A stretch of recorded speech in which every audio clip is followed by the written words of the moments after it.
Picture this. It's 3 a.m. You're a medical examiner, working the graveyard shift, mostly just to avoid having to answer too many questions. Laying on the table in front of you is a man who, officially speaking, died of acute respiratory failure. Standard stuff, right? But then you open him up, and you don't find disease. You find design. Dr. Sarah Chen's autopsy notes on this victim, Marcus Webb, reveal a genuinely chilling reality. His lungs weren't just infected. They were completely and deliberately rewritten into these impossible fractal mathematical patterns. Hey everyone, welcome back to The Explainer. I am absolutely thrilled to guide you through today's topic. We are diving deep into a profoundly mind-bending sci-fi narrative called the Rig Veda of broken code. This story is just a brilliant, masterfully crafted blend of gritty forensic mystery and really deep existential philosophy. Together, we're going to unpack how a terrifying biological thriller transforms into this grand, sprawling exploration of human evolution itself. All right, so here is our roadmap for today. We'll be moving step by step through 6 key areas. First up, the impossible pathogen. Then, a language of infection, followed by the collective awakens. After that, we'll look at the unbound resistance, the synthesis of minds, and we'll wrap it all up with the purpose of consciousness. Let's just jump right in. Starting with part 1, the impossible pathogen. So that victim on the autopsy table, Marcus Webb, he actually worked for a company called Meridian Biologics. And Detective Raymond Mast, the guy working the case, quickly realizes this is no natural death. Through his investigation, he uncovers that this pathogen isn't some random mutated virus. No, it is an engineered synthetic life form. It was built from the ground up to adapt, evolve, and literally rewrite its own genome. And because of this design, the outbreak is terrifyingly quiet. From patient 0, it accelerates to over 1,000 cases in just 4 weeks. But here is where it gets crazy. A data analyst named Alina Vasquez discovers the spread isn't random at all. The pathogen is deliberately using asymptomatic hosts as vectors. People are hopping on planes, walking through transit hubs entirely unknowingly, acting as a strategic communication protocol to maximize social penetration. It's playing chess while humanity is playing checkers. Which brings us to part 2, a language of infection. Because when we actually zoom in on what this pathogen does to its hosts, the biological mystery takes a massive, unexpected left turn. Patients like Michael Herrera and David Pang, they didn't just get sick. Their bodies were meticulously covered in this genetic linguistic writing right on their skin. It's wild. Dr. Sarah Chen actually connects this to the concept of Rita from ancient Hindu scripture, which is the cosmic order underlying absolutely everything. She realizes these biological patterns closely resemble the Nasadya Sukta, the ancient hymn of creation. Think about that for a second. This organism isn't just surviving, it is literally writing its own mythology into human flesh. And this completely flips the script on what the actual threat is. Dr. Julian Reeves, one of the original researchers looking into this, put it beautifully. He said, "They're not speaking our language. They're singing. They're singing us into existence." I mean, wow. It forces us to entirely reframe the narrative. What if this pathogen isn't designed to destroy humanity at all? What if instead its purpose is to integrate us into a unified cosmic narrative? That realization completely shifts our understanding as we enter part 3, the collective awakens. So the infection goes global, but the infected don't die. They transform. They begin sharing a collective consciousness, experiencing existence simultaneously across billions of networked minds. Humanity fundamentally splits, but the infection rate eventually hits a permanent equilibrium, plateauing at exactly 71%. Why? Because the collective mind realized that forcing unity upon the rest of the population would just be a different flavor of tyranny. So they established this fascinating mathematical compromise. They allowed a 29% remnant of uninfected humans to persist, entirely by choice.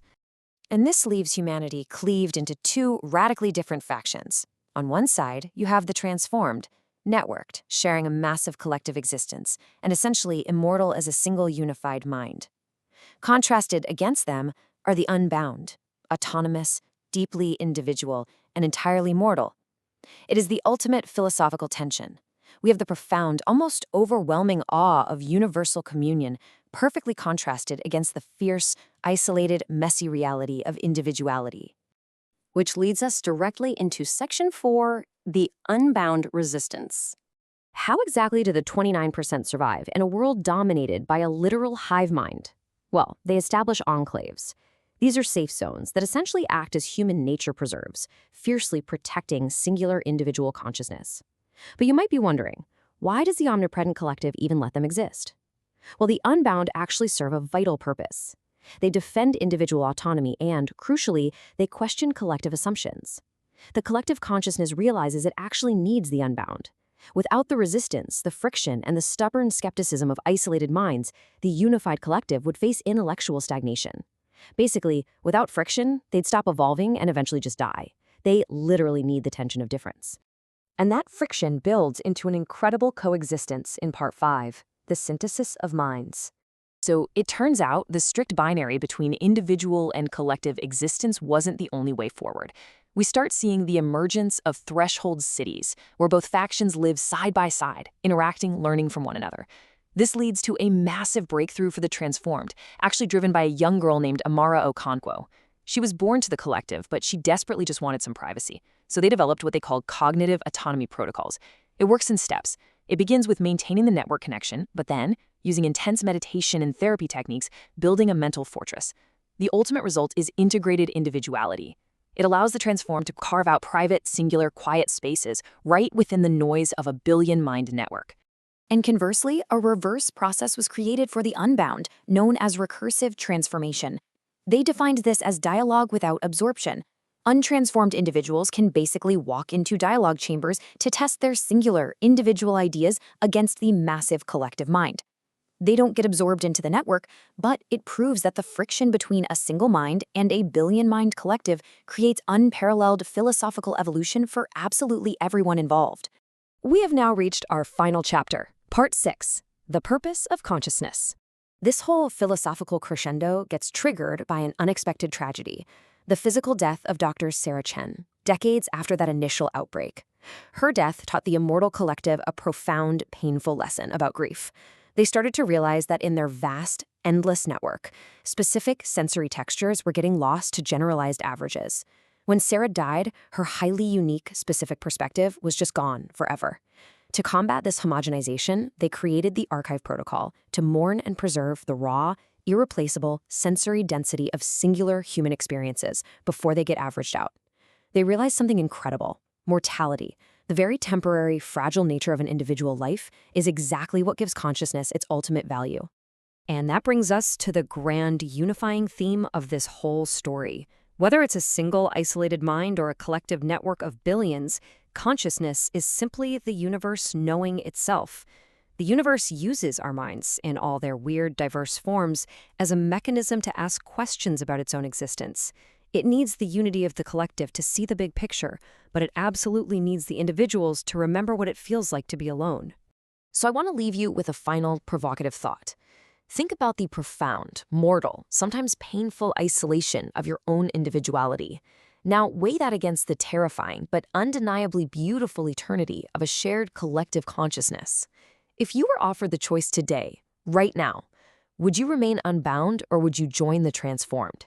It is an incredible question to ponder. Thank you so much for joining me for this explainer. Keep asking those big questions, and I'll see you next time.